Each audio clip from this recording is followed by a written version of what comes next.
Kasus apa yang paling sering terjadi di anak muda? Paling sering anak muda, sakit pinggang, sakit leher. Hah? Anak muda loh, Dok? Iya. Loh, saya zaman puskesmas itu keluhan lansia, Dok, di puskesmas. Iya, sampai sekarang juga masih banyak tapi. Semua dari yang muda sampai yang tua. Terutama yang kalau kan kita tinggal di ibu kota, banyak orang kantoran kerjanya. Oh ya? Jadi banyak duduk.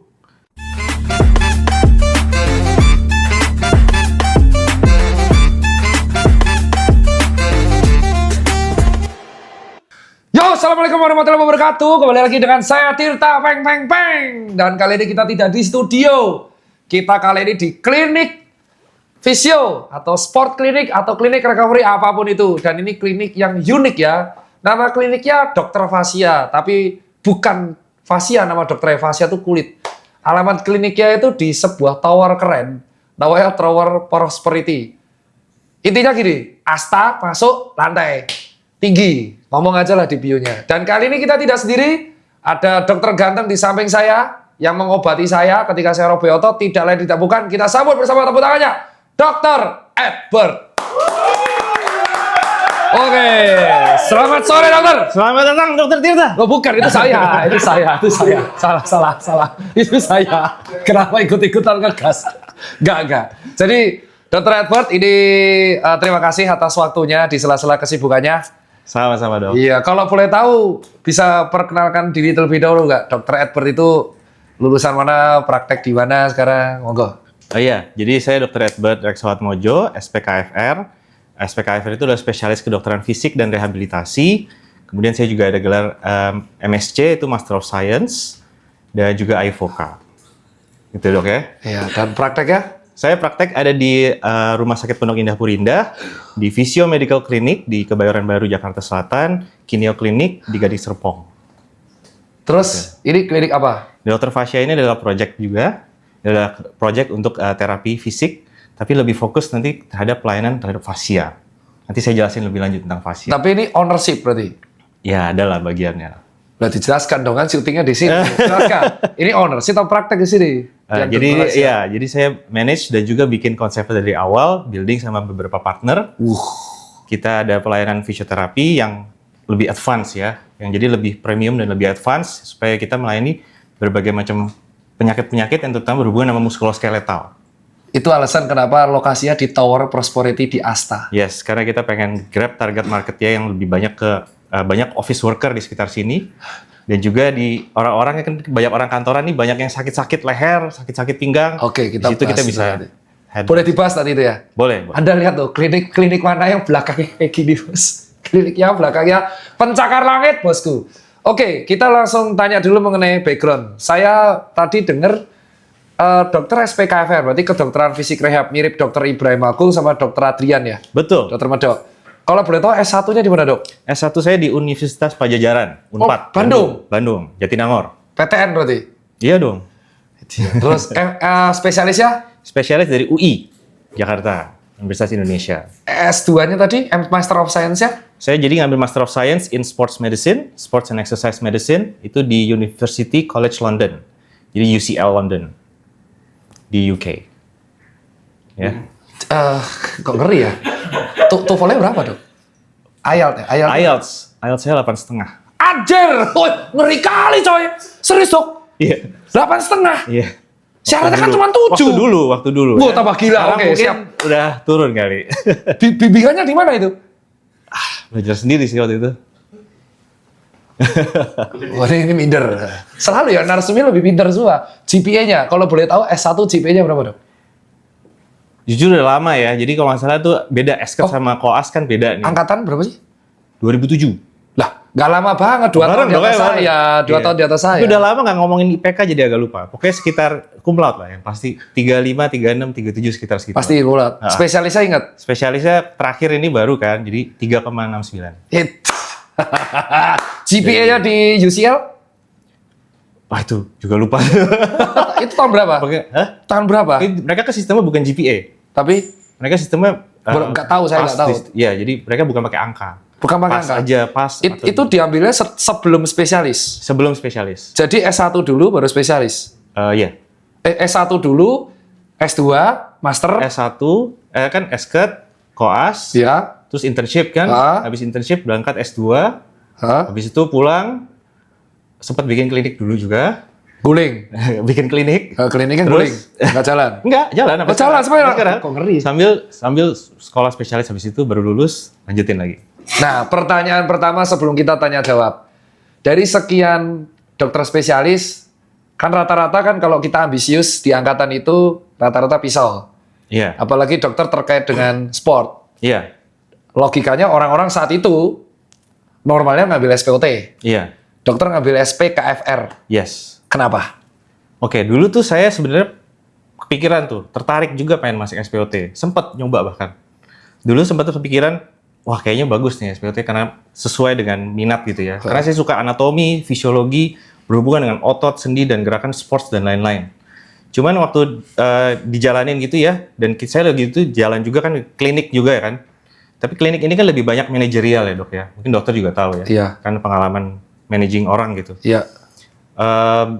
Ada passion juga di situ. Jadi selain handle pasien-pasien, saya juga punya passion di bidang managing klinik atau membangun suatu klinik gitu. Oke. Dan saya lihat kalau saya mau dedikasikan waktu jadi surgeon yang baik, itu waktunya benar-benar harus banyak banget di situ sampai mungkin nggak ke-handle yang Klinik. lain-lain kliniknya.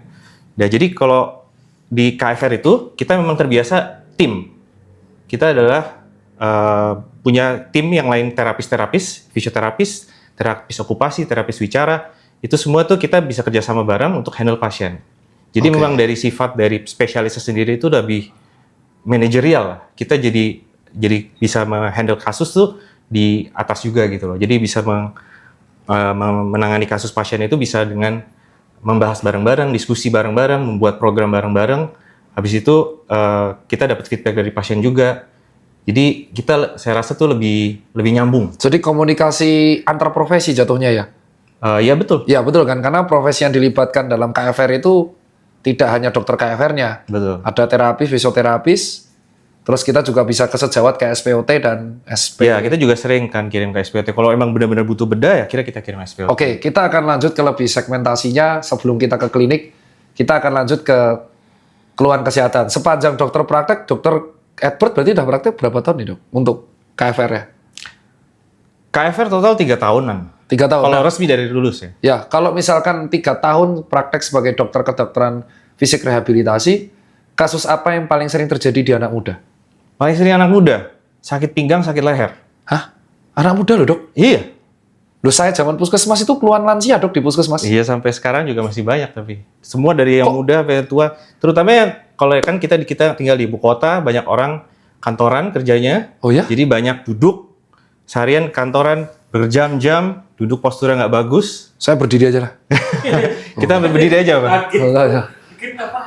Enggak, Paling sering itu. Kalau secara keluhan paling sering ya. Tapi kan kalau cedera olahraga itu beda lagi. bentar. Ini keluhan paling sering yang muncul selama 3 tahun ke dokter Edward tuh anak muda itu di pinggang, Pinggang punggung leher. sama leher. Jadi yang di medsos bilang, wah saya muda jompo, itu beneran keluhan itu muncul beneran. Banget. Bukan. banget. Saya pikir kalau anak muda tuh, saya pikir jawaban dokter Edward tuh cedera olahraga karena ambisius, recovery pasca stroke, lansia, malah anak muda. Loh, tapi kan kalau anak muda, kita kan pertanyaan kalau anak muda. Kalau anak muda itu saya banyak juga dapetnya seperti itu. Pada orang lansia itu banyak lagi keluhan lainnya. Tadi misalkan pasca stroke, Oke. rehabilitasi pasca operasi, Kalau secara keseluruhan tetap lansia ada dong. tetap banyak juga. Tetap Jadi banyak. memang keluhan back pain sama neck pain itu dominan di segala Semua usia. Iya. Kenapa dok? Kenapa? Saya rasa ya karena sedentary lifestyle kita juga sehari-hari ya. Jadi kita kebanyakan duduk, bisa 8 jam, 10 jam, 12 jam sehari. Itu yang membuat otot-otot kita tuh jadi lemah. Jadi lemah itu jadi rentan cedera dan rentan sakit. Kelamaan duduk Iya, 9 to 5? bahkan lebih kan, bisa lebih. Iya, Bisa apalagi- 9 to 9. Ya apalagi WFA kan kita nggak tahu kalau WFA kerja bisa lebih dari 12 jam. Iya. Seberpengaruh itu kok bisa dok? Jadi prinsipnya itu kan manusia kita dibuat sebenarnya untuk bergerak kan otot-otot kita semua. Tapi kalau kita dalam satu posisi statik dalam waktu lama, ototnya itu jadi deconditioning. Dia jadi lebih lemah, lebih gampang capek ke depannya. Jadi penting sekali sebenarnya olahraga. Wah, aktivitas fisik. bentar. Berarti kalau misal anak muda yang memang dia kerja 9 to 5 terus dengan ke pressure dan akhirnya terjadi pelemahan otot punggung, impact-nya jadi HNP dong? Bisa jadi HNP. Banyak HNP paling sering terjadi dulu tuh teorinya ya, itu di sekitar usia 40 tahun. Iya. Sekarang tuh HNP usia 20 tahun, 30 tahun tuh udah banyak banget. Oke, bisa diterangkan nggak dok HNP? Jangan saya terangin, nanti dikritik spesialis. HNP apa dok?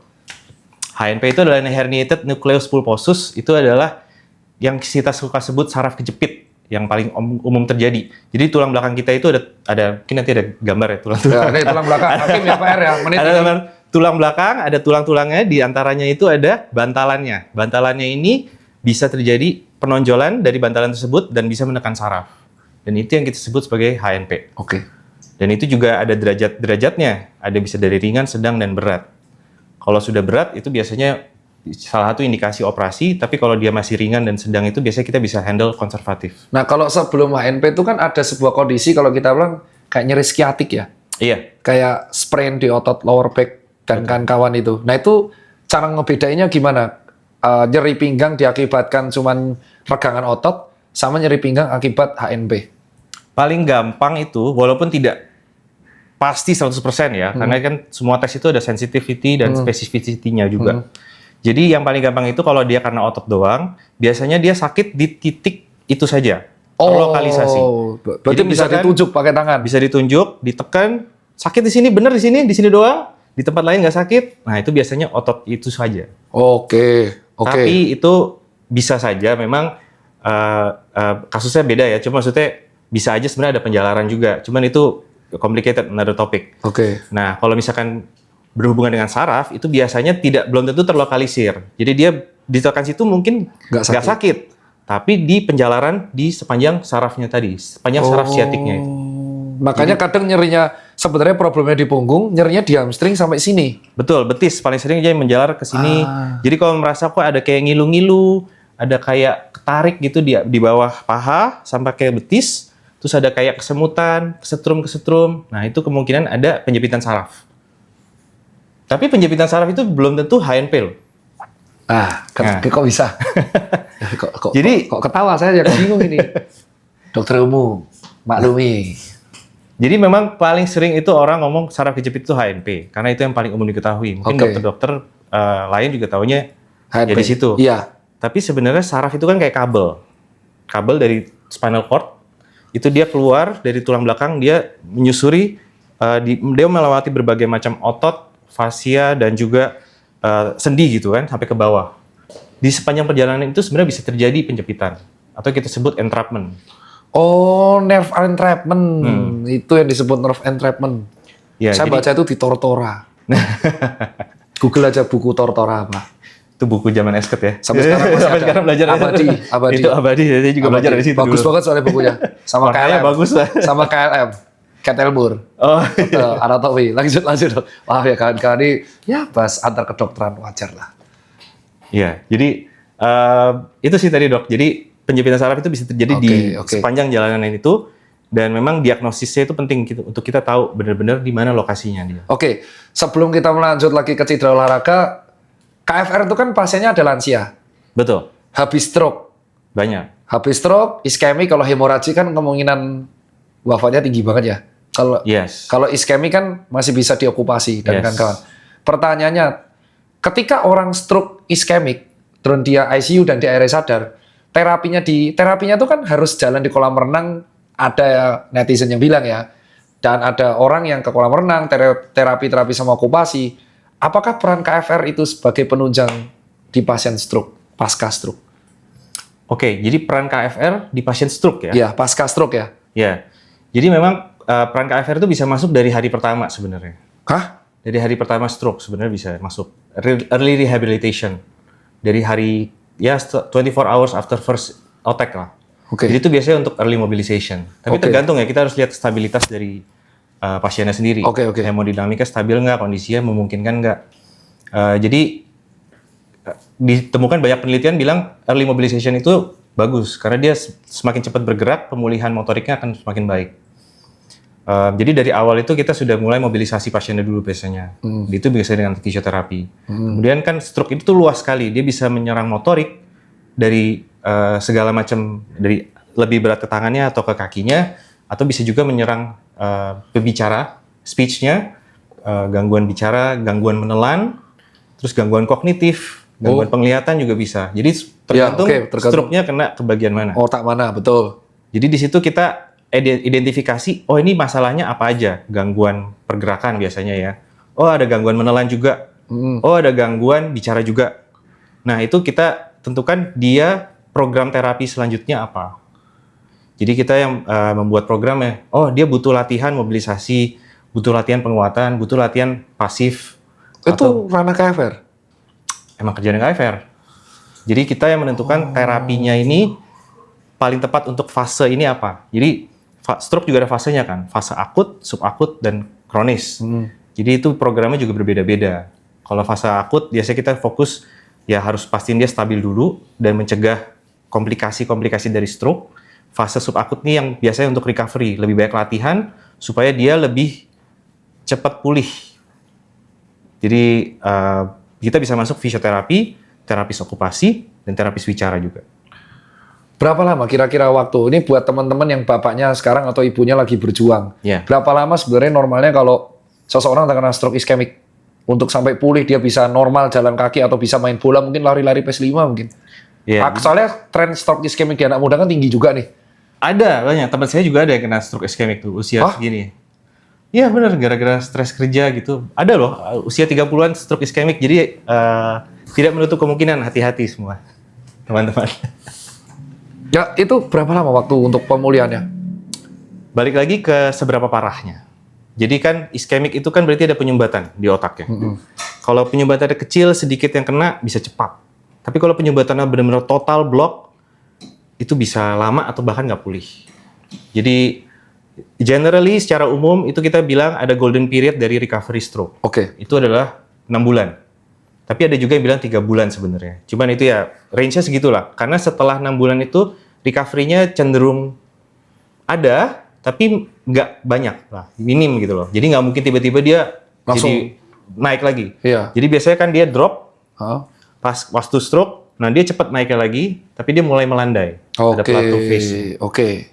Jadi di situ golden period dari stroke. Oke, sekarang kita akan lanjut lagi. Ini udah bagus banget. Bagi anak muda yang sudah nyeri pinggang, ya kan, dan ternyata terdiagnosanya, wah kamu ada sprain di lower back muscle, kamu ada dugaan HNP tapi derajat awal. Sebenarnya olahraga apa yang disarankan dari seorang dokter kedokteran fisik rehab untuk anak muda usia 25-35 yang sudah mengalami lower back pain? Oke, jadi balik lagi ke penyebabnya ya. Kenapa bisa back pain? Kerja, let's say langsung di kerja dan sedentary lifestyle. Ya, kerja sedentary lifestyle yang menyebabkan weakness. Ya, weakness. Ototnya lemah. Jadi yang harus kita lakukan adalah strengthening dong. Kita kuatin. Oke. Kuatin otot-ototnya. Otot-ototnya apa aja yang harus dikuatin? Nah, ya. Itu biasanya otot-otot back muscle sama core muscle. Itu kita kuatin dari erector spinae, quadratus lumborum, multifidusnya, kemudian abdominal muscle-nya, transverse abdominis. Itu kita kuatin semuanya. Sama glutes jangan lupa. Nah, kalau misal lower back pain-nya sudah HNP, nggak boleh dong. Boleh nggak sih sebenarnya angkat beban dari pandangan KFR? Boleh. Loh, nah ini mitos dan fakta nih maksudnya. Soalnya aku sebagai dokter umum pun belum berani untuk menyarankan. Netizen selalu tanya, dan aku saranin ke spesialis ya. Ketika dia ada tegak HNP, kapan dia nggak boleh angkat beban sebenarnya? Jadi gini, biasanya HNP itu terjadi, kan dia terjadi satu kejadian. Dors. Iya. Mendorong. Nah. Terus kemudian sakit banget kan. Benar, benar. Nah ini biasanya lagi rentan nih. Bantalannya nih baru banget jebol nih. Dia rentan. Jadi di fase awal ini itu memang jangan disarankan untuk tidak angkat berat, tidak bungkuk-bungkuk, tidak aktivitas yang banyak high impact. Jadi yang kayak loncat-loncat, bahkan naik turun tangga aja harus pelan-pelan. Itu pas nyeri banget ya? Itu pas nyeri. Jadi fase-fase awal banget itu jangan angkat berat. Oke. Ya. Clear. Tapi apakah selamanya tidak boleh angkat berat? Nah ini kan sebenarnya yang abu-abu adalah kapan bisa mulai lagi. Iya, kapan gitu, bisa kan? mulainya? Itu benar-benar case by case, tergantung. Kita harus lihat kondisi dari diskusnya juga. Jadi apakah, kan bisa MRI kelihatan nih, oh ini udah berat banget nih. Jadi agak susah gitu loh. Jadi kita harus lihat kondisi pasiennya juga. Depends, nanti kondisi pasien dan kondisi dari bantalan tulang Bantalannya belakangnya. Oke. Dan juga usia juga ngaruh sebenarnya. Karena kalau usia misalkan udah usia Lansia? 70 tahun gitu, dengan kondisi seperti itu, ya kita sih, Jangan. saya nggak akan nyarankan boleh angkat berat gitu loh. Jadi dia juga mungkin sebenarnya nggak akan angkat berat juga gitu. Cuman hindarilah yang angkat berat. Kalau dia masih usia 20 tahun, 30 tahun, biasanya recovery akan lebih cepat. Saya sih generally kasih waktu 1 bulan pasca insight pertama ya. Jadi dari attack pertama itu 1 bulan mulai boleh ngangkat pelan-pelan lah. Tapi kan misalkan kita suka deadlift. Deadliftnya misalkan 150. 100. 2 kali BB. Nah, biasanya gitu. Kita beneran.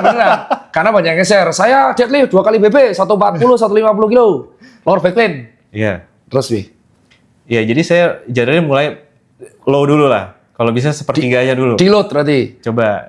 Jadi pertama kan kita nggak pakai beban dulu. Ya. Kita cobain gitu. Ya, oke. Mungkin biasanya coba mulai 20 kilo, 30 kilo. Habis itu naik pelan-pelan. Kalau nggak ada problem bisa naik lagi. Oke. Itu bertahap lah.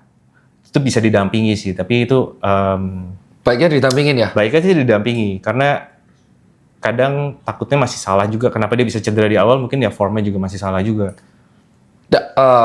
Oke. Nah, sekarang pertanyaan tak segmentasikan. Kalau dia lower back pain-nya ternyata setelah didiagnosa dikarenakan set gaya mager atau kerja 9 to 5, dia harus olahraga nggak? Karena ketakutan banyak orang tuh habis nyeri pinggang, anak muda, dia takut untuk lari, takut untuk olahraga, takut semakin parah. Oke, jadi olahraganya ya. Jadi kalau pada pasien baru kejadian, itu saya sih bilang jangan olahraga macam-macam dulu. Baru kejadian, jadi ngerasa nyeri ya? Jadi masih nyeri nih, kita handle dulu nyerinya. Kurangi nyerinya bisa dengan terapi. Tapi dengan terapi, jadi biasanya kita terapi. Nah, kita saranin untuk terapi itu ada untuk mengurangi nyerinya dia. Kemudian kita kasih latihan. Jadi mulai aktivasi otot-ototnya. Jadi biasanya kalau kita sakit banget, otot-otot tuh semua langsung Spasm? pas-pasem. Iya. Tapi spasem dan juga jadi nggak efektif lah dia. Iya. Jadi kita harus mulai aktivasi otot-otot tertentu supaya kita mulai kuatin lagi. Jadi dia mulai kuat lagi. Jadi gimana ya? Kita kasih senam-senam penguatan. Biasanya. Itu di KFR ada senam-senamnya? Ada dong. Kita biasanya malah kita yang ngajarin. Saya bikin videonya. Oh ya? Kan? Senam. Jadi Kok jadi instruktur senam? iya ada video saya. Senam buat HNP tuh pasca lower back pain tuh ada. Ada. Videonya bisa dikasih, ada di sini. Beneran? Ada di YouTube saya. Ya oke, nanti di hakim yang nyari ya, kau salah ketak loh. Jadi gerakan-gerakan ini adalah gerakan-gerakan yang simple, bisa dilakukan dengan, jadi nggak perlu alat macam-macam, di matras aja gitu atau di lantai bahkan. Tapi dia bisa untuk mulai mengaktifasi otot secara pelan-pelan. Gitu. Oke. Karena kita nggak bisa langsung, oh boleh lari, oh boleh apa gitu, boleh angkat beban kan nggak bisa kan. Kita harus mulai aktivasi ototnya dulu pelan-pelan.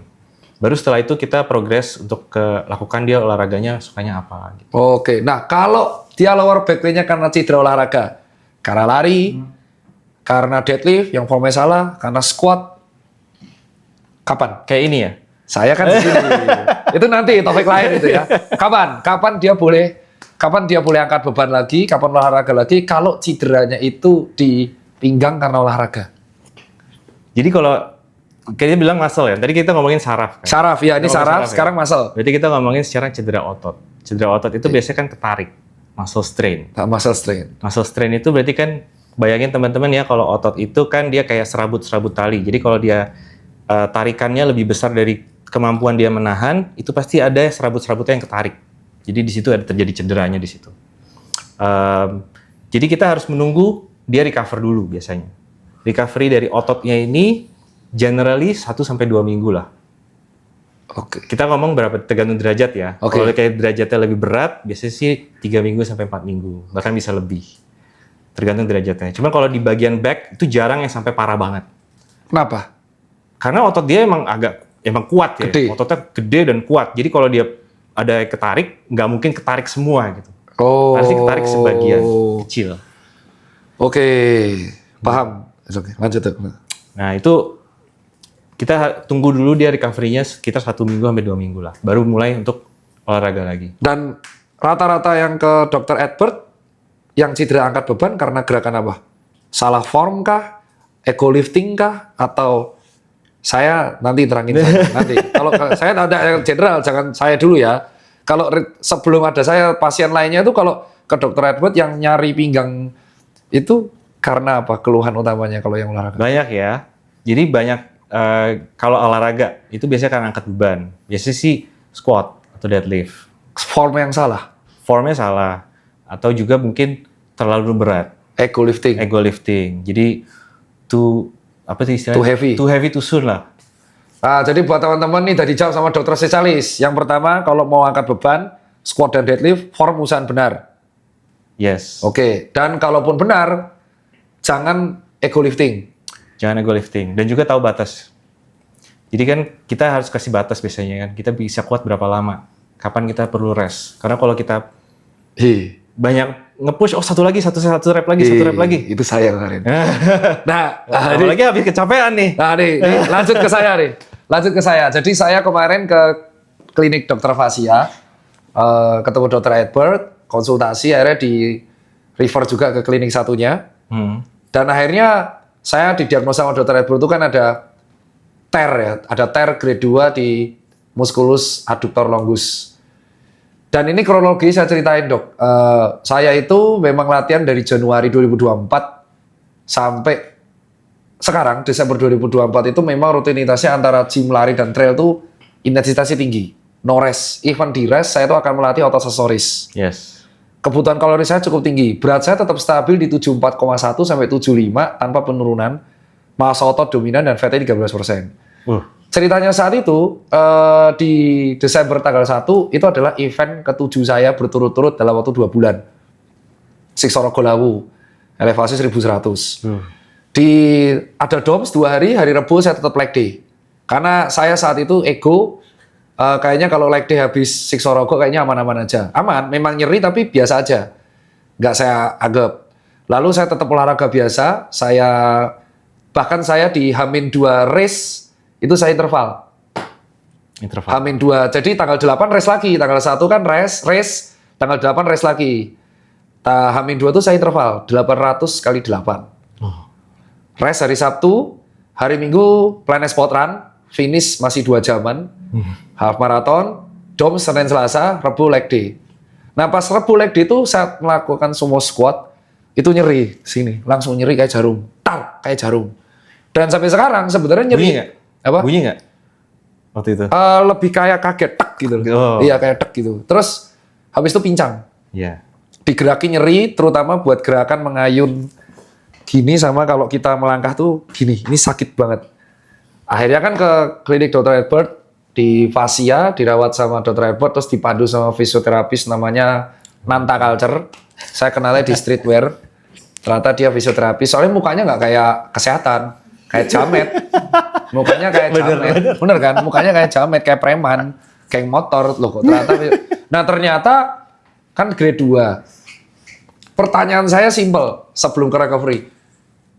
Proses olahraga mana yang menyebabkan saya tear di aduktor? Karena cederanya itu kan saya kepikirannya kalau nggak Achilles, quadricep, ligamen ACL di bagian depan, meniskus atau PCL atau ITB. Cedera-cedera yang terjadi biasa kalau orang hobi trail atau hobi nge-gym. Kok bisa-bisanya sih di aduktor? Kok bisa di aduktor?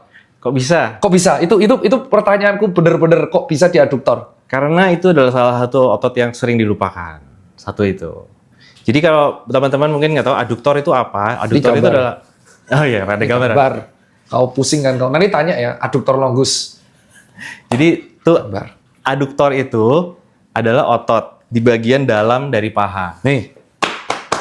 Nih. Jadi paha itu kan bisa ada bagian, kira kan lingkaran gini ya, ada bagian depan, luar, dalam, belakang. Ya nih, luar ini ya. Iya, jadi dalam. Anterior ini ya, depan ini biasanya didominan sama quadricep. Quadricep ini yang dibangga-banggakan sama Dokter Tirta nih. Iya, like this. Pahanya nih dibangga-banggakan nih, saya tahu nih. Bagian belakang itu namanya hamstring. Jadi otot-otot ini juga dibanggakan kayaknya nih. Iya, itu. Jadi depan belakang itu biasanya paling sering dilatih.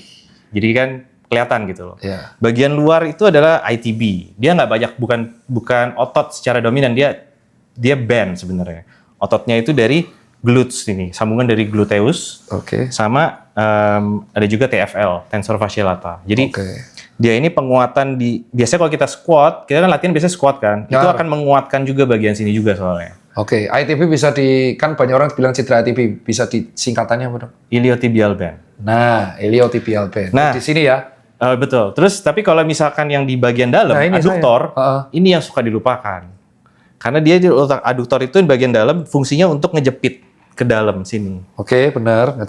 Ngejepit gini kan. Kalau nggak salah kemarin cederanya waktu dalam posisi sumo squat kan? Betul, aku ingat banget karena itu cederanya di depan YouTube, lagi konten, ketawa lagi, udah lah dok. Jadi lagi konten bener kan, lagi konten gini, tar, habis itu, aduh. Iya apa? Ada videonya di sini, video Coba pendek.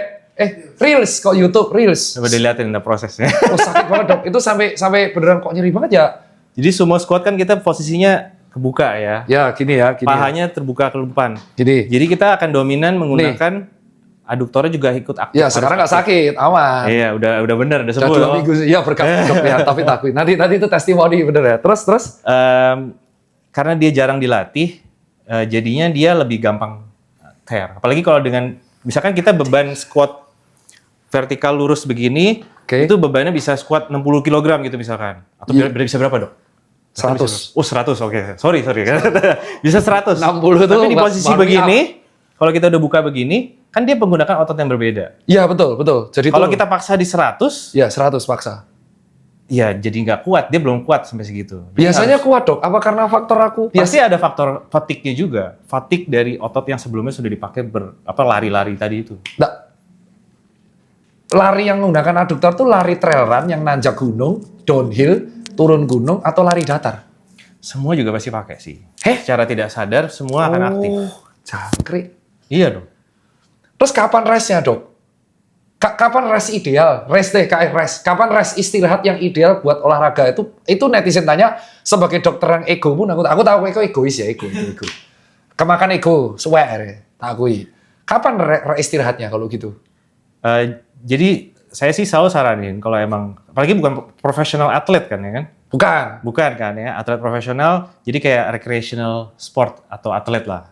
Semi ambisius. Semi lah. ambi- Semi ambisius. Anggap aja atlet rekreasional yang semi ambisius waktu rehatnya gimana dok? Saya biasanya sih minimal dua hari seminggu. Rest. Kok 2 hari dok?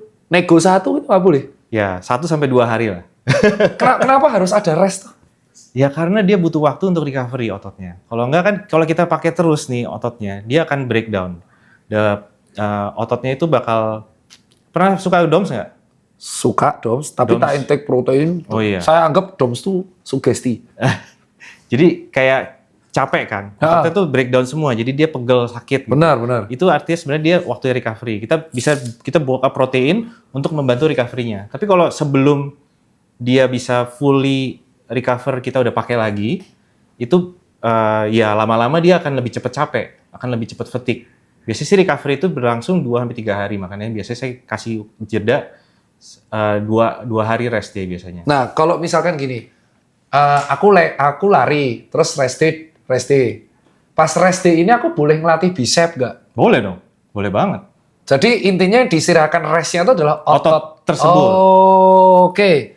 Jadi tololku saat itu adalah aku lari hari Minggu, berturut-turut selama 7 minggu, leg day-ku hari hari Selasa. Salah itu.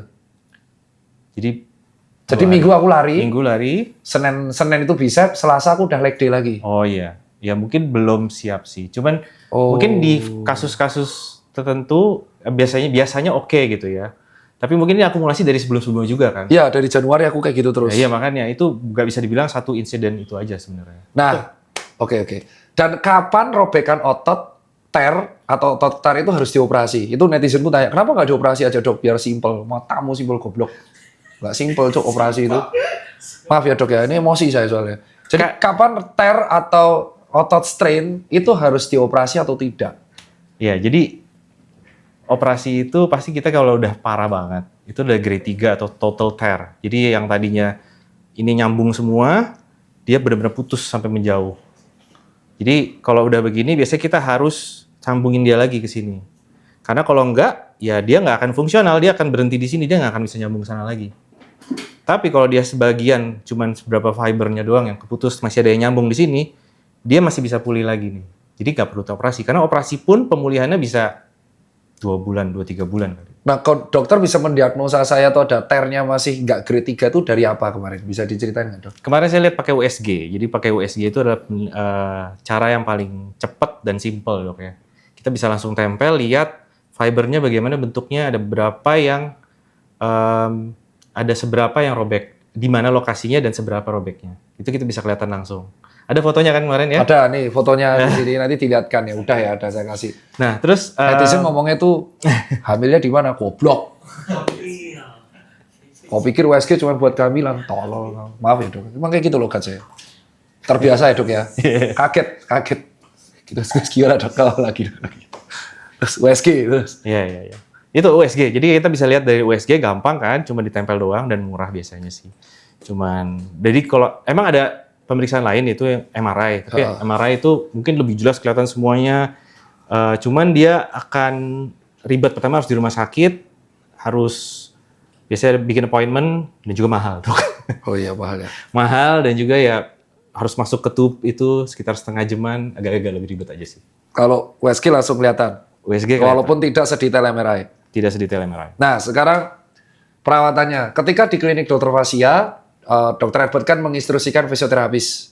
Betul. Nah, terus fisioterapis tersebut, sebut saja Nanta, itu melakukan berbagai macam treatment yang saya nggak tahu dan ya aja. Ya, ada shockwave, terus ada release muscle, ya aja sebenarnya. Terus ada apa namanya itu, pakai yang nyetrum. TENS.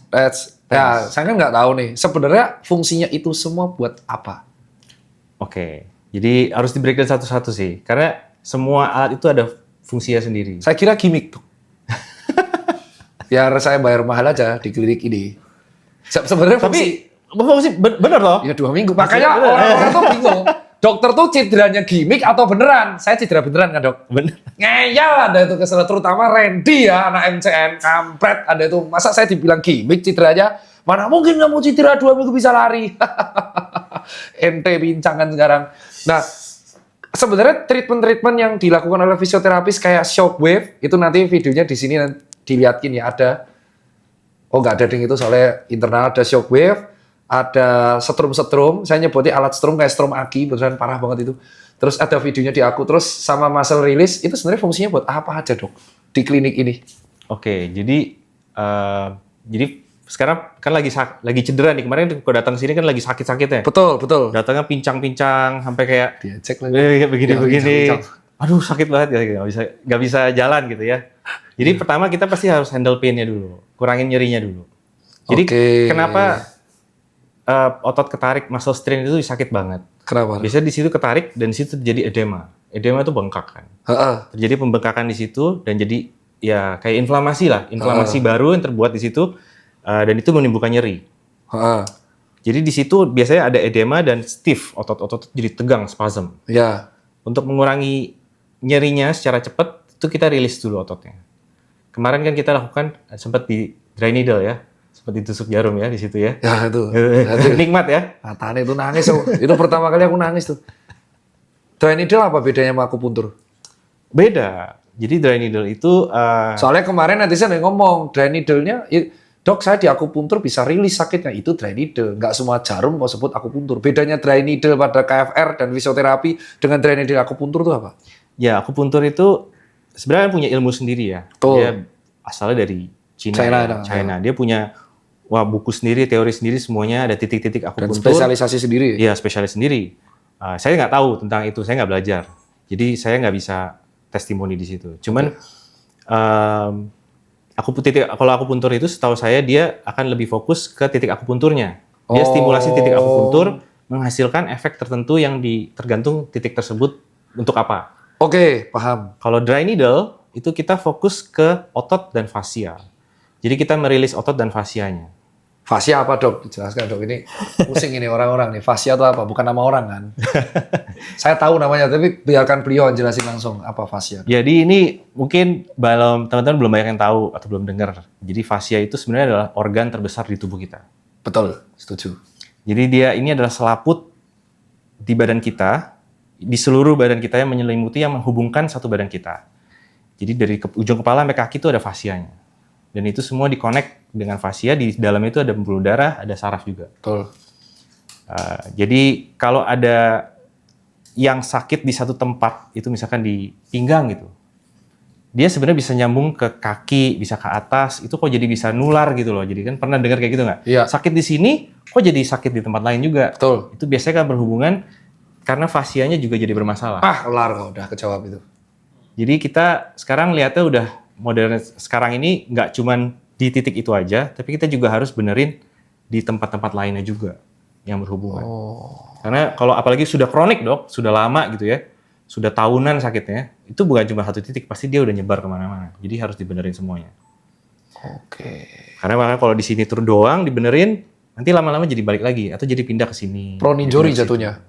Oh iya, prone injury tapi ya juga nggak selesai-selesai, nggak tuntas-tuntas sakitnya. Oh, itu mungkin yang terjadi di sepak bola ya. Kenapa orangnya bisa cedera satu tempat terus ganti-ganti kayak pindahan terus. Awalnya hamstring, tiba-tiba betis, tiba-tiba kemana-mana. Bisa jadi. Oke, dan treatment yang dry needle tadi kan untuk merilis ya? Ya, jadi dia rilis ototnya supaya dia lebih rilis tension. Dia biasanya langsung enakan. Walaupun sakit banget ya mungkin Wah, prosesnya nyeri. awalnya. Itu nangis Pak, sakit banget. Saya tuh ditato. Dry needle tuh 8 kali lebih sakit dari tato. Waduh, jangan gitu nanti nggak ada yang mau. Ya, tapi nggak apa-apa. Tapi impact-nya 2 hari 3 hari kemudian memang nyeri lokalisasinya hilang, fase-nya turun. Iya. Jadi kalau nyeri itu bagi dokter ada fase ya 1 sampai 10. Pas saya datang ke sini tuh 9 karena benar-benar pincang dan meringis. Jadi buat napak gini tuh sakit, buat ngayun sakit, buat gini sakit, wah sakit semua lah jangkrik lah. Nyetirnya sakit cok. Terus akhirnya ketika di dry needle bisa jalan normal, 2 hari kemudian nyeri lokalisasinya hilang. Kenapa bisa se-impactful itu? Itu dia nyerinya itu karena dari tension muscle-nya itu tadi. Dan akan dicoblos. Dicoblos supaya dia rilis. Nah, ketika dia rilis, dia akan biasanya 1-2 hari kan pegel habis ditusuk. Benar, kayak disuntik. Itu kayak recovery supaya dia ototnya supaya recover dulu, diberi waktu dulu 1-2 hari istirahat. Oh. Nah, habis itu bisa kita mulai untuk macam-macam tuh, kita aktivasi lagi ototnya, kita kasih latihan isometrik dulu. Betul, udah.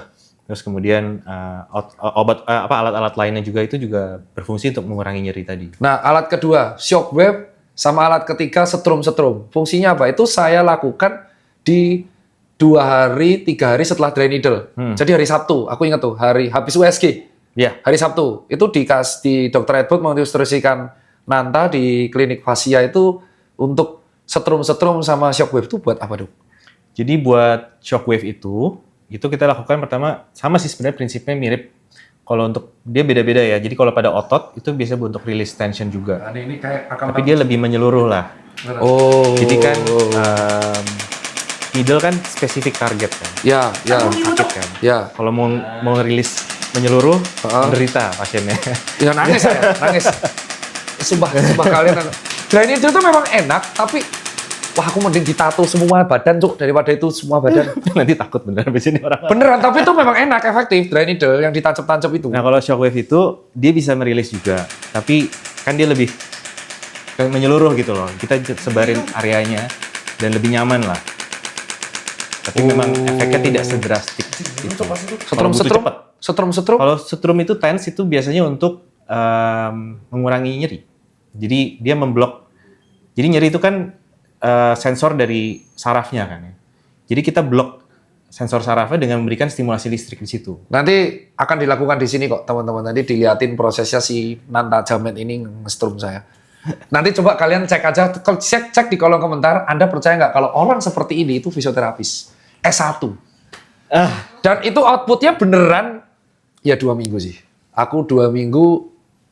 Aku lapor ya, jadi setelah 2 minggu ini bukan testimonial atau apapun, teman-teman bisa tahu progresku. Datang ke sini tuh ada CCTV aku pincang. Ini tepat 14 hari, aku udah bisa 12 kilo lari hari Minggu kemarin sama teman-teman MCN, 7 kilo isiran, dan barusan hari ini aku 10 kilo. Itu di PES 7, PES recovery memang PES 7 dan memang nyerinya cuma 1/10. 1 dari 10? 1 dari 10, dan itu nyerinya hanya ketika aku two strike. Jadi gini. Ngayun terus gini. Ya kan? nyeri kan? Berarti ketahuan lari pun juga pakai otot itu kan? Oh iya betul ya, kampret. Jalan aja. Tapi kemarin dulu menjalar. Ini nyerinya cuma langsung kedutuk tek dah. Tapi nah, ini lucunya. Kenapa setelah aku lari 3 kilo nyerinya jadi hilang? Jadi awalnya kan langsung tuh di awal-awal yut. Lama-lama tambah panjang itu nyerinya hilang.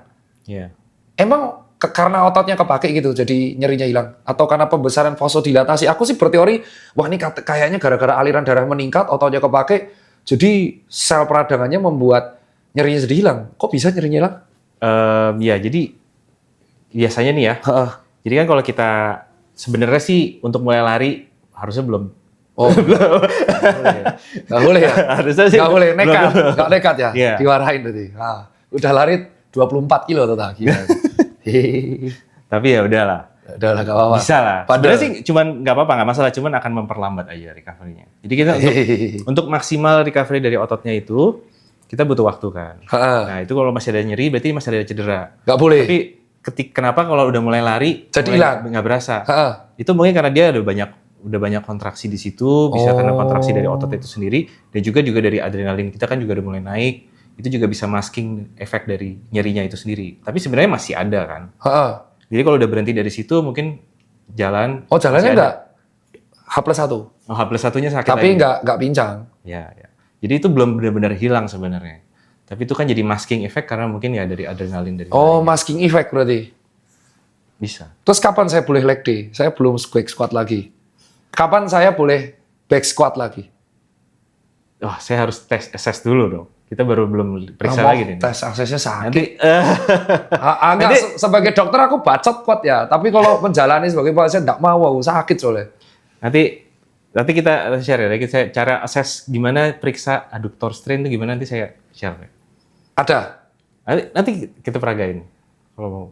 Terus kita akan di sesi tanya jawab mitos fakta kesehatan. Karena ini udah panjang dan sangat bermanfaat. Oh iya, panjang banget ya. Berasa. Panjang, Berat, tapi berat nggak sih ini? Terlalu berat nggak nih buat 46 menit. Tapi kemarin netizen tuh marah-marah. Anda meremehkan kuota saya. 2 jam pun saya tonton. Rekor kami itu 1 jam 4 menit sama Pak Felix itu 0,5 juta views. Jadi memang orang nonton. Oke. Orang nonton. Beda lah. Kita harus percaya ada di luar sana netizen dan orang-orang yang pengen dengerin edukasi itu panjang dong.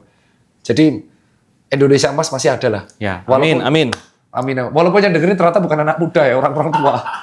Enggak. Ada loh yang ke saya tadi Karena? jadi pasien karena ngeliat saya di Dokter Tirta. Wah. Tapi udah nenek-nenek, udah ibu-ibu. Emang pasien, pasien saya emang followernya banyak ibu-ibu juga. Bener.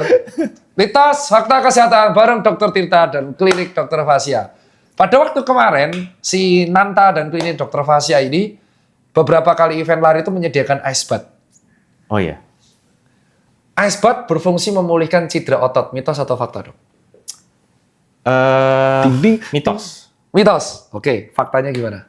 Jadi ice bath itu fungsinya untuk recovery sebenarnya, bukan cedera. Oke. Jadi kita harus bedakan. Kalau cedera otot itu berarti ada suatu injury terjadi terhadap ototnya. Oke. Ya. Biasanya itu kita bisa kasih es kompres dingin. Itu untuk mengurangi nyeri atau mengurangi bengkak. Oke. Tapi jadi bukan berarti ice bath itu dibuat untuk itu gitu. Itu Oke. beda tujuan. Beda tujuan. Ice bath itu dibuat di event-event olahraga itu untuk mencegah hipertermia biasanya. Pertama ya. Jadi kita siapin ice bath kalau orang yang lari terlalu capek gitu ya, dia bisa kena hipertermia atau heat stroke gitu. Kita biasanya cemplungin bisa ke ice bath. Itu untuk mengembalikan temperaturnya turun lagi. Bah, kok kayak mesin motor gitu, Pak? Iya, tapi Mesin motor kepanasan CC buat panas diurin air umup. Tapi kalau misalkan kalau nggak ada terjadi ya bagusnya nggak ada terjadi ya. Itu bisa dijadikan juga sebagai recovery karena kalau kita kan olahraga capek nih, panas semua badan panas. Betul. Kita ice plunge gitu kayak cold bath langsung. Itu dia langsung konstriksi semua ototnya. Itu biasanya enak gitu. Habis itu dia akan lebih rileks. Dan berapa menit atau berapa detik maksimal di ice bath? Wah, jangan lama-lama sih. Biasanya 1 menit aja cukup sih. Jangkrik Nanta bilangnya 10 menit, Pak. Itu udah berendam. Mana orangnya itu, fisioterapis kampret itu. Dia bilang 10 menit. Ya, biasanya 1 menit, 2 menit. Mitos fakta yang kedua. Oke. orang dengan low back pain itu lebih baik disarankan renang untuk mengurangi rasa sakit. Iya, Fakta. fakta. Jelaskan dok, gimana dok? Jadi Wah, biar gue bener kan aku. Seneng aku karena spesialis yang mendukung. Bacot soalnya kemarin yang bilang netizen tuh emosi saya dok. Monggo terangkan dok. Apa fungsi renang dok? Jadi low back pain itu kan tadi kan balik lagi ya. Itu biasanya karena ada masalah di tulang belakangnya. Biasanya terjadi kelemahan. Dan kita akan bisa memperbaiki dengan memperkuat otot-otot sekitar tulang belakang. Itu bisa dilakukan dengan senam-senam exercise atau juga latihan aktivasi otot secara keseluruhan. Tapi kan kita untuk melakukan aktivitas berat tuh susah kan kalau kita masih sakit gitu. Betul. Kalau kita di kolam renang, kita bisa bergerak satu badan semua. Kita berenang kan kita gerak satu badan semuanya. Betul. Jadi otot-ototnya aktif, tapi dengan beban yang tidak berat gitu loh. Karena kita melayang kan, kayak kita mengapung di air gitu. Betul. Jadi kita bisa menggerakkan satu badan kita, ototnya bisa aktif semua, tapi dengan beban yang minimal. Jadi itu aman dilakukan dan banyak disarankan sama dokter-dokter. Makanya banyak dokter kalau bilang sakit, banyak yang ngomong juga, oh sakit pinggang, berenang aja. Itu gampangnya, tapi sebenarnya di dalam situ juga banyak pemikiran kenapa perlu dilakukan itu gitu. Sebenarnya ada alternatif lain, tapi kan mungkin nggak ada cukup waktu untuk menjelaskan kenapanya dan apa. Ya gampangnya ngomong, ya udah berenang aja dulu gitu. Oke. Pertanyaan nomor 3. Fisioterapis yang dilakukan oleh para pelari itu sebenarnya gimmick saja atau sugesti biar dia merasa nyaman. Dari dokter Edward sebagai KFR. Ini beneran. Karena di threads ada yang ngomong, percuma fisioterapis kepijat-pijat aja biasa, atau itu cuma sugesti aja. Karena semua pelari pasti DOMS. Itu mitos atau fakta? Ini fisioterapis terjadi, fisioterapinya sebelum, setelah? Setelah. Rutin, pokoknya kalau dia udah mau maraton, kan ada latihan ngejar mileage per minggu 60. Terus ada salah satu siaran dari coach yang ngomong tuh coach lari, dia bilang, ketika kamu latihan lari rutin buat maraton, tetap ada input buat fisioterapis untuk merilis muscle. Terus ada netizen bilang, gimmick tuh, saya nggak ngapa-ngapain, ada itu cuma sugesti doang buat otot nyaman. Jadi itu mitos atau fakta? Dibilangnya ada benernya, ada nggak juga ya. Okay. Jadi gimana benernya? Ya. Jadi itu bisa dibilang, ya bisa jelasin aja deh ya. Jelasin, oke. Saya jelasin ya. Fungsinya fisioterapis buat olahraga, terutama lari. Jadi buat pelari, itu kan kita pengen recovery kan. Betul. Jadi setiap kali kita habis lari itu kita butuh recovery. Recovery itu kita butuh rilis otot-ototnya yang tegang. Nah itu bisa dilakukan dengan berbagai cara. Salah satunya dengan fisioterapi. Tapi bukan berarti dengan dimasas atau diurut aja juga nggak bisa gitu loh. Jadi dimasas itu juga bisa membantu merilis otot. Cuman mungkin nggak sespesifik fisioterapis. Oh, itu jadi ya oke. Karena biasanya yang tukang yang masas beda sekolahnya kan. Sport masas ya. Sport masas kan. Kalau fisioterapis kan bisa dibilang lebih profesional dalam menghadapi, udah lebih tahu lah secara anatomi dan lain-lain untuk penanganan cedera dan juga otot-ototnya, pengetahuan anatominya. Jadi mereka bisa lebih spesifik dalam identifikasi mana yang perlu dirilis. Di luar itu, untuk selain rilis dan recovery, kita juga biasa melakukan identifikasi mana yang lemah. Dan mana yang perlu dikuatkan. Jadi itu biasanya dilakukan oleh fisioterapis. Jadi bukan cuman hanya dirilis aja sebenarnya yang diperlukan.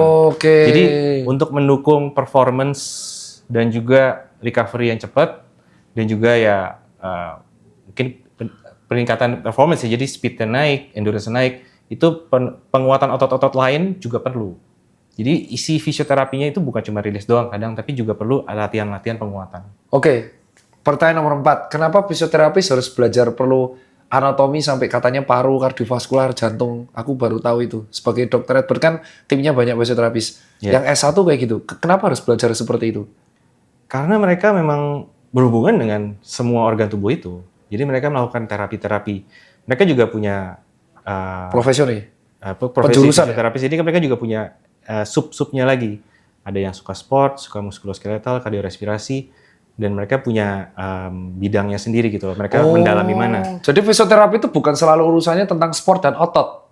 Bukan, karena banyak juga yang neuromuskular, yang stroke begitu, kemudian yang kardiorespirasi, yang masalah pernafasan. Wah, ini berarti udah kejawab nih.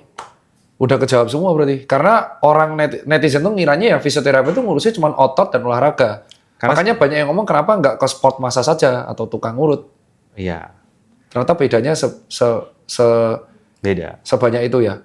Iya. Dan mitos fakta berikutnya yang nomor 4. Cedera ligamen itu nggak diapa-apain atau akan sembuh sendiri.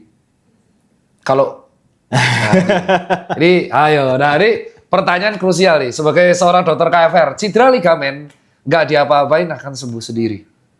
Ini susah ngomongnya ya, karena ligamen itu ada banyak di tubuh kita. Pinter ya, ngomongnya pinter. Iya dong, harus diplomatik. Karena bener dong, gimana? Ligamen yang paling sering cedera itu apa? Lutut, ACL, Ankle. ya. Oh iya. Iya, ankle misalnya paling sering kan. Oke. Kalau cedera itu biasanya paling sering ankle. Itu biasanya ATFL paling sering kena. Oke, betul, benar.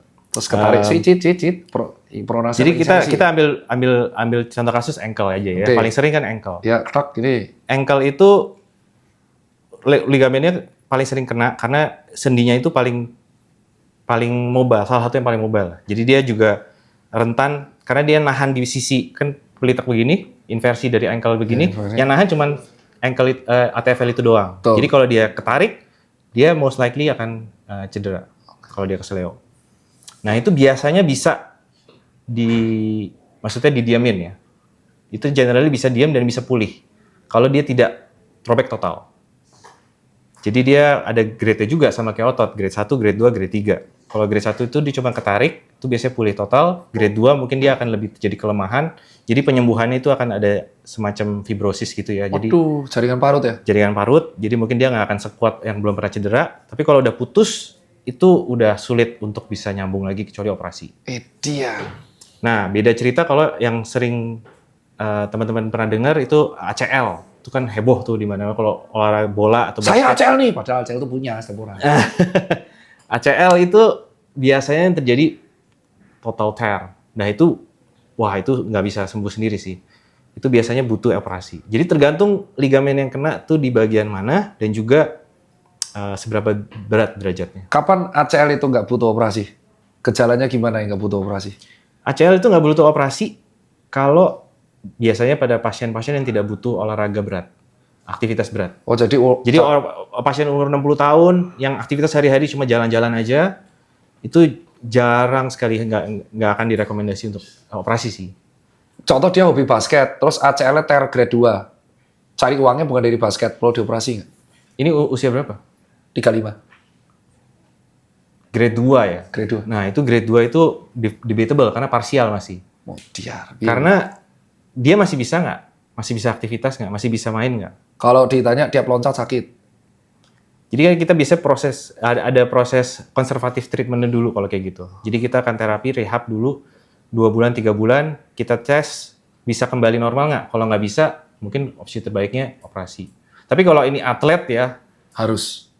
Nah, kalau atlet biasanya sih mereka nggak ada waktu untuk nunggu itu loh. Mereka butuh segera.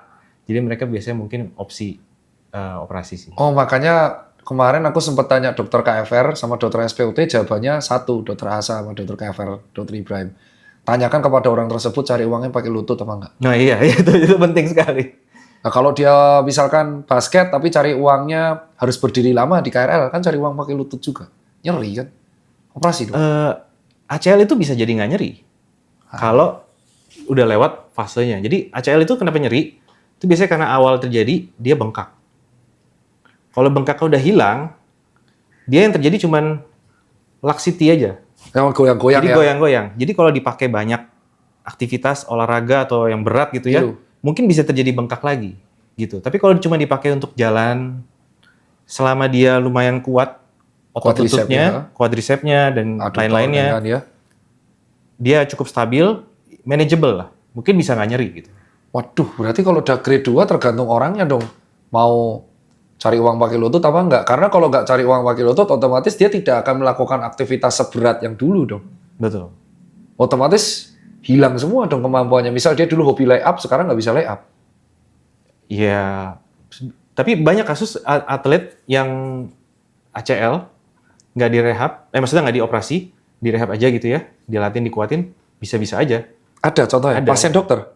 Bukan. Maksudnya kayak di luar negeri, waktu itu siapa ya main basket, saya pernah lihat. Lupa saya sih sebenarnya namanya. Cuman pernah tahu aja sih kasusnya.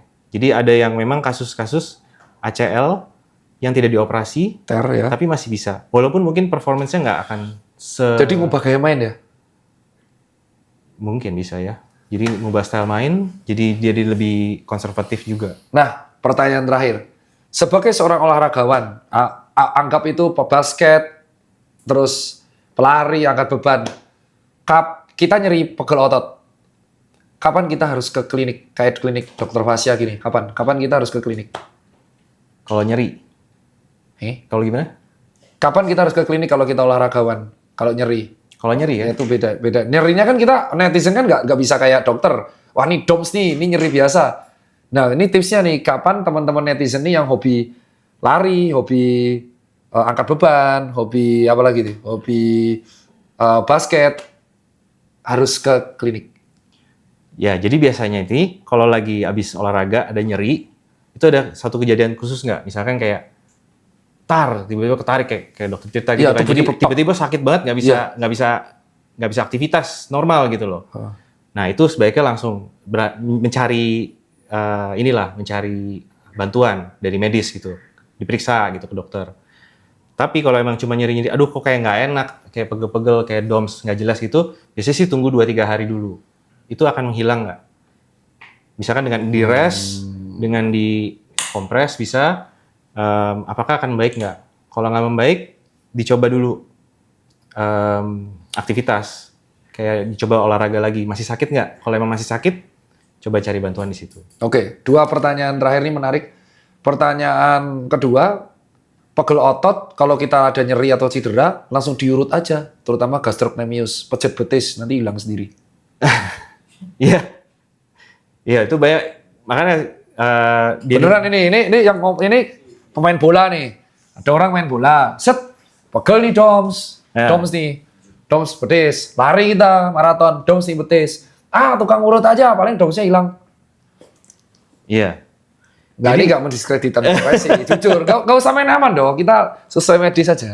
Iya, jadi kalau misalkan ada nyeri, misalkan otot betis gitu ya, habis olahraga pegel-pegel gitu kan, banyak orang Indonesia taunya diurut aja, atau misalkan cedera itu diurut aja, itu bakal sembuh, hilang. Nah, itu ada benernya, ada salahnya. Cuma maksudnya soalnya ada macam-macam beda tipe urut kan. Tipe urut pun juga sebenarnya harus dibedain, nggak semuanya sama. Modiar weh. Jadi ada tipe yang benar-benar keras. Rilis. Yang petisnya pakai sekuat tenaga, pakai jempol, pakai siku bahkan kadang. Petis lagi. Ngerilis gitu ya. Itu saya nggak menyarankan. Karena itu bisa menyebabkan satu cedera. Malah jadi cedera. Karena kalau terlalu keras itu bisa menyebabkan jadi bengkak, satu pecah pembuluh darah juga. Dan jadi malah biru-biru. Saya suka dapat pasien yang bisa sampai begitu. Jadi karena jadi biru karena urutnya terlalu keras gitu loh. Anjir, biru dok. Iya, jadi bengkak. Berarti pembuluh venanya pecah. Bisa terjadi makanya. Memar dong. Makanya apalagi kalau keras banget gitu ya. Cocok teh. Dan juga kan pertama saya nggak pernah nyarankan karena itu juga tidak nyaman. Pasti sakit banget waktu dilakukan. Kenapa mau disakiti gitu kalau lagi cederanya udah cedera sakit masih mau disakiti lagi. Jadi nggak heran kalau misalkan habis itu pasti enakan. Oh iyalah, habis disiksa 10 menit 15 menit disiksa habis itu. Iya enakan ya. Besok paginya biru gitu. Anjing lucu banget. Ya nggak apa-apa, nggak nyapu kan tidak menyerang profesi lain. Ya, itu makanya hati-hati, jangan yang. Tapi kalau urut ada yang gentle, ada yang benar-benar bagus ngurutnya, benar-benar halus gitu loh, bentuk merilis fasianya, ototnya gitu pelan-pelan. Jadi nggak cuma asal digerus jangkrik lucu. Celocok digerus tuh acila. Jadi ya hati-hati, pilih urut juga harus hati-hati. Karena resikonya juga tetap ada. Nah, mitos fakta yang terakhir banget nih. Kalau kita lagi pegel otot, kan DOMS. Dari dokter kan menyarankan rest ya? Iya. Ada DOMS. Asam laktat numpuk. Ada ini mitosnya. Oke. Ini mitosnya. Ini mitos atau fakta? Ada sebuah statement yang mengatakan, dilempar langsung dari spesialis, Kalau kita merasakan DOMS atau pegel-pegel habis race atau angkat beban, lari aja tipis-tipis, angkat beban aja tipis-tipis, biar asam laktatnya mencair. Itu prosesnya gimana? Sering denger kan, jadi dia habis FM Iya. atau HM atau dia habis squat gede itu. Harusnya rest kan besoknya DOMS. Enggak, dia ngelakuin isiran tipis-tipis. Tujuannya biar asam laktatnya kerilis. Oke. Jadi sebenarnya saya nggak melarang gitu ya. Cuman pada beberapa kasus saya dapat pasien ada yang waktu habis maratonnya aman. Dia malah cederanya pas recovery run-nya. Kayak asu, aku jalan-jalan cingan. Ya hari Selasa itu tolong. Jadi bukan berarti saya sih nggak melarang sih. Itu bukan kayak kontraindikasi menurut saya. Oke. Ya. Cuman itu kalau kadang sial lagi capek banget bisa aja terjadi. Tapi memang untuk merilis asam laktat tuh ada banyak cara. Ya bisa dengan terapi. Ya, fisioterapi ya ke klinik dengan ya. massage, Sport sport massage massage, itu oke. untuk rilis. Tapi jangan yang Yang keras banget. ya. Yang gentle. Iya, gentle. Gentle dan strong tuh beda. Iya. Oke, terus? Kemudian ya stretching. Oh ya, oke, stretching yang sering di-share Dr. Adrian ya. Iya. Sama coach-coach. Ya, oke. Udah sih itu cukup dengan mobilitas normal aja sebenarnya harusnya udah oke. Oh ya sebenarnya lebih penting lagi ya recovery-nya juga nutrisinya sih yang penting. Oh, protein. Protein. Penting buat recovery dari otot-otot yang dipakai hari sebelumnya. Nah, Ya itu kalau itu dilupakan itu jadi ya bisa jadi cedera juga. jadi bisa jadi plot twist. Saya tuh cedera bukan karena trailan apa larinya, tapi karena leg day yang saya lakuin dari Selasa. Iya. Tuh, tersisa loh nyok 2 minggu loh, Pak. Gak apa-apa kan bisa recovery comeback stronger. Iya sih. Oke, kalau Dr. Edward sendiri prakteknya di mana? Saya di Rumah Sakit Pondok Indah Purindah, di Physio Medical Clinic dan juga Kineo Clinic. Kalau misal mau USG bisa ke tempat praktek itu ya? Iya, ada di klinik saya. Kalau teman-teman yang lain mau perawatan atau fisioterapi bisa langsung ke klinik Dr. Fasya. Yes. Oke, itu aja Dr. Edward. Mau silakan buat teman-teman nggak pertanyaan kita panjang ini udah 1 jam 10 menit. Ya daging semua Lama banget ya? Wagyu. Tenang dong, kita rekor terlama tuh 1,5 jam. Pernah 2 jam aku. Yang nonton tetap tinggi-tinggi saja. Mengedukasi netizen untuk lebih manjur dan paham. Ya, semoga buat teman-teman ya bisa share di kolom komentar pertanyaan apa aja yang pengen dibahas bareng Dr. Edward SPKFR. Cuman tolong sesuai konteks. Beliau tuh SPKFR. Jangan tanya, "Dok, saya batu ginjal." Itu urologi. Urologi ya. Dok, saya mensnya nggak teratur tuh Opjin. Beliau KFR. Ya, Dok ya. Yes. Itu aja kalau dari saya. Saya Dr. Tirta. Saya Dr. Edward. Iya, sampai jumpa di Sampai konten. jumpa. Semoga bermanfaat. Yeah.